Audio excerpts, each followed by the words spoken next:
Hello, it's Employee a Million, and welcome back to a super spooky edition of SPONGECOMS. Today, I'm going to be commentating over Season 1, Episode 13, Scaredy Pants and I Was a Teenage Gary, both of which aired on October 28th, 1999. And before we get started, my question of the week this week for you is going to be asked at the end of the video. Woo! Just to make sure that you're watching all the way through, or skipping to the end, whatever. I just want to let all my feelings out because I'm very passionate about both of these episodes in different ways. So, yeah, let's go. Scaredy Pants was written by Paul Tibbitt and Peter Burns, the latter of which, this was his last writing credit on the show.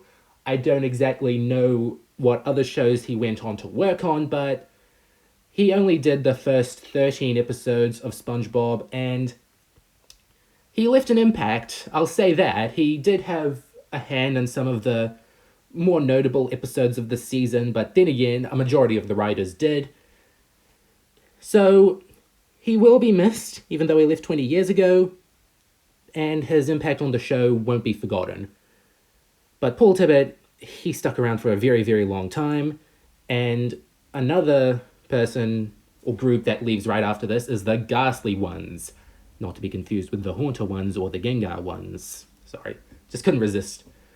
They only did this episode, they did some of the background music, and the SpongeBob Scaredy Pants song that plays at the end credits. If you're watching this on iTunes, I think it's still on there. And yeah, they did a decent job. They're not a very popular band. Like, I think they disbanded in like the mid-2000s, but I can't be too sure. Nevertheless, it is a surf rock band, so Steven Hillenburg might have looked at it and said, hey, I like you guys. I like your genre. Do you want to be on my show? I'm the guy from Rocco, you know?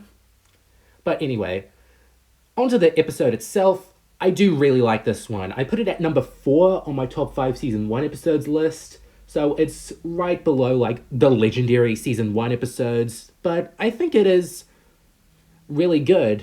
I do think that it is a very strong highlight of the season. Like, it's got a great atmosphere, a lot of great colors and visuals, and a great character arc for SpongeBob and how he has to deal with the holiday, even though this is only his first year at the Krusty Krab. Mr. Krab says that he gets easier to scare every year, so did Mr. Krabs know SpongeBob earlier? I mean, he is a streetwide sensation in terms of how scared he can get. So, I don't know how to answer that little plot hole, because a lot of Season 1 episodes feel like they're set around the same time in SpongeBob's life, with this being a very notable outlier of that line as anything to go by. But nevertheless, that doesn't impact the episode negatively. I still really like it. I still like the use of all the characters. Like, Mrs. Puff turns up here for a little bit. And she isn't the only one who gets, like, a small bit part, because Pearl does too later at the Krusty Krab Halloween party. Sandy and Squidward have their own little lines. Like, Squidward has, I have come for your pickle. Like, I don't know if that's meant to be a dirty joke or not. Gary's here inside the jack-o'-lantern that SpongeBob's carving out. I've always been impressed by the animation on SpongeBob carving the jack-o'-lantern, especially the external animation, because they had to combine, like, background and cells in a way that didn't seem too obvious that the cells were cells. Like, they look on par, paint-wise, to the animation, to the background. That I like. And I also kind of like Patrick here. This isn't his best role ever. He gets a lot better in Season 2, as I've said. However, he is a little smarter here than usual. Like, he knows a joke that most of the audience still hasn't gotten for like 20 years. In an attempt to make SpongeBob look like the Flying Dutchman, he gives him some Dutch shoes and says, step into these, babies, Hans, which is a very Dutch name. Like, I like that joke, but there's a reason that few other people have figured it out 2 decades on. Oh, and the kids here, could you imagine that their voices here are still being heard 20 years on? Like, 2 of the kids, Sarah Paxton and Cameron Walling, did a couple did a couple voices across the pre-movie run of SpongeBob, and briefly came back in 2017. But yeah, they've moved on with their lives. They're still actors, but I'm surprised that I wouldn't be surprised if this has just followed them around, you know? This is a really great Patrick moment, him not being able to tell the sole difference between SpongeBob's ghost costume and a ghost is that they're round. And in general, this is one of those episodes that really does play into the fact that SpongeBob is square. Like, this feels like a very, very early episode concept-wise. Like, a newbie writer got the hint that SpongeBob was a square. Let's do an episode where him being square is a problem.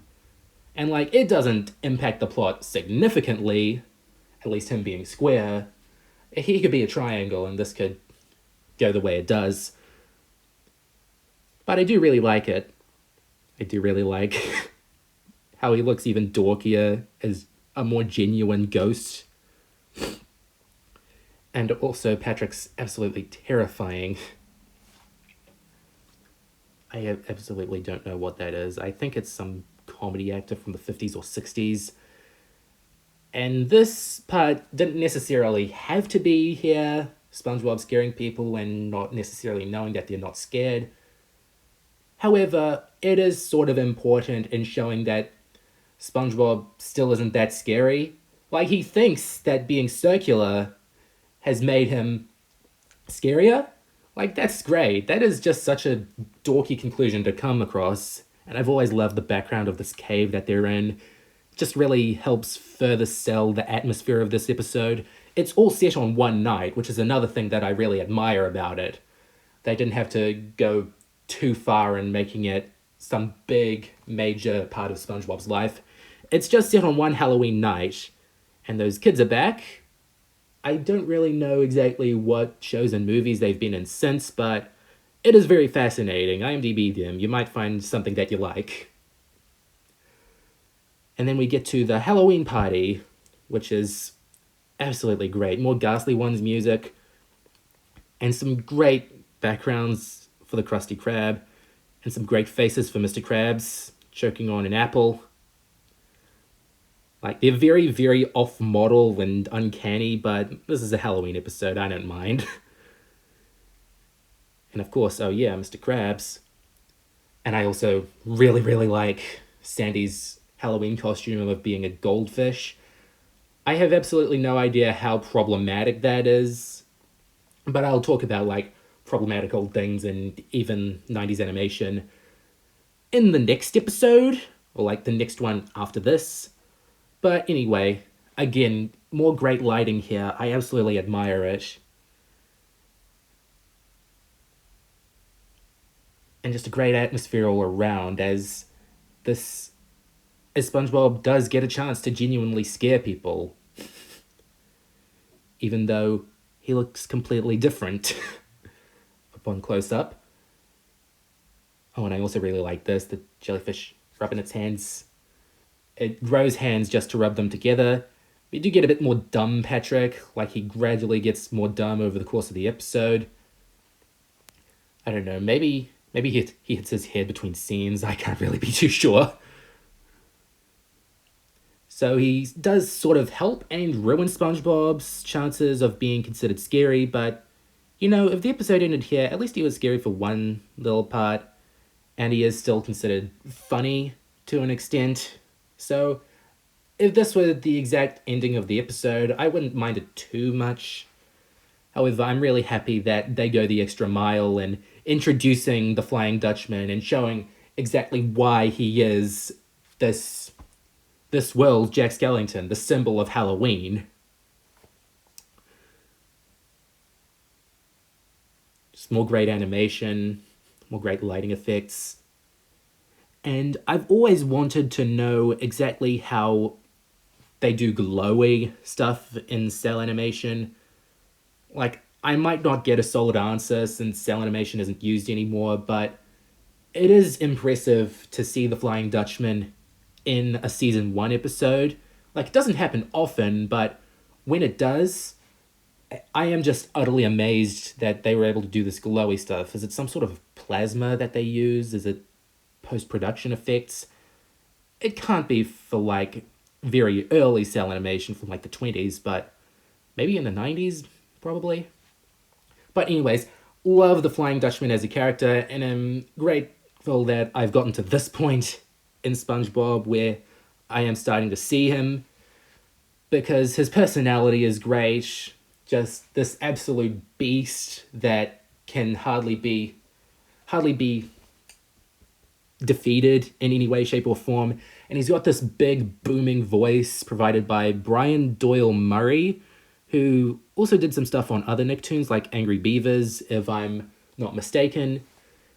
And yeah, he's got a very recognizable voice, and I'm happy that the Flying Dutchman is still used to some extent, because even here, where he's acting more casual to SpongeBob, I am still fascinated because he can do all these different things. He can be all these different things. It's fantastic. And of course, this ending has a little twist that SpongeBob does look legitimately scary under his Flying Dutchman costume. And if Nickelodeon's production assets are anything to go by, there was supposed to be an extreme close-up of SpongeBob's smile and his brain. And I think that just a crowd shot is enough. Like, you don't want to traumatize people with your character, especially this early on in the show. But nevertheless, they did go above and beyond in making the ending creepy, and I like that. This was a very good Halloween episode to start off with. I Was a Teenage Gary was written by Steve Fonte, Chris Mitchell, and Mr. Lawrence, and I think the former two didn't stick around much further than season 1 or 2 either, so this is a sort of a farewell for them as well. And I feel very sad for them because this episode has a very low reputation in the SpongeBob fan base. It's often considered one of the worst, if not the worst, episode from the first 3 seasons. So for a long time, the worst that Hillenburg was directly involved in. But I do have to say that this episode does have some perks. Like, I don't want to be too hard on it because it's considered bad by a lot of other people. But I do have to point out its flaws as a story at some points. Like, the plot is only beginning right now, and generally, if you've got a SpongeBob episode that's only 11 minutes long, you have to get to the plot as quickly as you can, because otherwise your audience will be bored right off the bat, and that little bit of Gary taking a day to get that slime ball doesn't really excite you or give you much reason to enjoy watching the show. I'm very glad that that's never a problem anymore in the double-digit seasons where they're always rapid fire with their comedy. But yeah, in the first couple seasons, even up to the early 2010s, that was a major issue sometimes. And also, a little fun fact about this episode, Patrick mentions a place called Ukulele Bottom. Like, we get it, Steve, you like ukuleles. But for a long time, I thought that this was a sort of a prequel and a sequel to I'm Your Biggest Fanatic from season 2. Like, that is an interesting theory that SpongeBob and Patrick went on this jellyfishing trip and they went to a jellyfish's convention at some point. Like, man, I just want to consider the benefits of this episode and relate it to better episodes. But, yeah, I don't think that's the most common fan theory out there, but I like it. I think I might have, given it more attention. Don't think it's that popular in the first place. I just really don't want to talk about the middle portion of this episode because it is so weak. Squidward needing to feed Gary, but he doesn't, and Gary ends up looking completely wrecked after 3 days of seemingly no food. Like, later it's revealed to be no water, which is even worse. I'll get to that after this little tidbit where the other jellyfishes are chanting jellyfishing, jellyfishing, which is a callback to the first jellyfishing episode, jellyfishing. I do think that it is a bit cute that this is a jellyfishing ritual of sorts. I don't know, I'm in a hot room at the moment. Don't necessarily know if ritual is the right word. Oh, and I think that the animation director for this episode left shortly after as well, because we have got another very slender Squidward moment right here, and oh my gosh, that's actually the creepiest part of the episode. Just him looking so thin and tall. It doesn't look too good. And we also get our first time card for the episode, with no narration 3 days later. Like, this is before they decided to add a narrator to them. And I'm glad that this is sort of brought up again in License to Milkshake from season 9, where it flashes back to the 90s, where that also hasn't got a narration either. I'm sure it was accidental. I do like this little joke of Squidward. The only thing Squidward can do without SpongeBob and Patrick is sunbathe for 3 days. But we're back to bad stuff, because I really don't like seeing Gary look this bad. Like, I'm sure that this was considered, like, really funny back in 1999, but I wasn't alive back in 1999, so I wouldn't know. But I do know that, historically, we have gotten more and more triggered, per se, by pet jokes in the past 20 years, because they are support in our lives, and seeing them abused on television ain't too fun. And I'm very happy that this is one of these things in the old seasons of SpongeBob that they eventually stopped doing around season 9 or 10. But I do also like that little shot of Squidward's head engorged with snail food.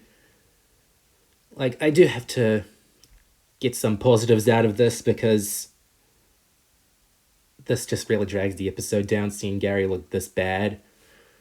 And make no mistake, this isn't the episode's only problem. I've listed some others so far, like some off-model animation and a slow start.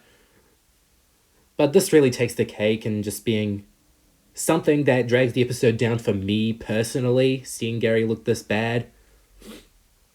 But I think it picks up a little here with the snail doctor, or the snail expert and snail disease expert. As you can see, he's got orange hands, so obviously that means he's into snails. I know that's off-model, but it is interesting after you've watched Once Bitten, where an orange doctor of this variety seems to be a very big expert on snails. And I also like this little bit. I think that this is one of the highlights of the episode. Squidward trying to get the plasma into Gary, but SpongeBob's constantly moving around. I think this is a fun little routine. Not necessarily the episode's highlight, but it is something. It is something comedic. It is something that still ages well. And it is something that does have some tension and story purpose. That's always fun to see in SpongeBob. Little gags that benefit your enjoyment of the episode. And of course we get the lame twist that Gary just needed some water, and that makes things worse because he was dying of thirst, and he didn't seem to need to go to his water bottle when he was just staring out the window for 3 days. Like, I'm happy when Gary is just a snail, but I'm sure cats have an instinct to drink water when they're thirsty, like most living organisms. So I don't know why this is the big thing. And I'd say that this is my highlight of the episode, SpongeBob gradually turning into a snail. Like, if this were at the midway point of the episode, it would be really good. It would be showing... It would be tense. And in general, I think that it makes sense to pair this episode with Scaredy Pants over others. You don't really have a lot of horror-themed episodes in Season 1 besides Squeaky Boots, and that'd be a bit lame having it air this far into the season. So why not have this episode with this pretty frightening portion with SpongeBob slowly turning into a snail and the music slowing down and his body distorting in various ways. I'm not kidding, I do genuinely like this sequence, and I think that if it were at the halfway point of the episode, you could still do a lot with this story of SpongeBob turning into a snail and needing to turn back somehow. But since it's in the last 4 minutes, and his transformation is a minute, then you haven't got anywhere else to go. And this story ended right as it was getting interesting. Like, that is one of the episode's bigger failings. Like, not just the abuse jokes, but also that just as it starts to get interesting, it flatlines again. And also we get Squidward calling his clarinet Clary for the first time. Don't necessarily know how constant of a joke that is in the whole show. But I also really like this bit. Well, not too much. I tolerate this bit of SpongeBob annoying Squidward with it. Don't necessarily know what he's doing, but it is very common with horror villains, especially less threatening ones. The threat comes from you don't know what is on their minds, that they're alien to the protagonist. And Squidward is indeed the protagonist of this particular scene. And a little later in this scene, after a lot of annoying screaming and meowing, I do like a little shot of a clarinet plunged into a picture of Squidward, plunged into his nose. I think that is some decent foreshadowing of the fact that the snail plasma needle gets into Squidward's nose as well. And I like that little self-reflection. This wouldn't have happened if I was a tolerable creature and actually fed a pet. So yep, some screaming. And last of all, I wanted to get into the infamous rumors that there is a deleted scene in this episode where Squidward transforms into a snail. This was first brought up on Sponge Buddy Mania around 2014 or 2015, and it's false. It's absolutely false, because we've got recordings of the original airing. It isn't in those, and there are some recordings of foreign airings that don't have them either, and it would be very frivolous to scour through all seemingly like 100,000 airings of this episode ever broadcast on TV just to show a sequence that isn't really necessary in furthering the plot, because this plot ends in a dumb way, and it's another reason people don't like this episode. So, as the ghastly ones play us out, my question of the week this week for you is, what's your favorite scary moment on SpongeBob? What I mean is a sequence, not necessarily a whole episode, not necessarily just a joke, but a scene that has the sole purpose of being horror and scaring the little kiddies. Like, there are a lot of spooky scenes on the show. It is a well that they surprisingly like going back to a lot. So, I don't know. There are a lot of different moments to choose from. So let me know what your favorites are. And unfortunately, we don't have much SpongeComs for the next little while ahead, because the airings of Season 1 episodes get a lot more spread out from this point on, and I think with every commentary I'll be less and less experienced and go back to flubbing again, so that'll be the biggest scare of all. Goodbye for now.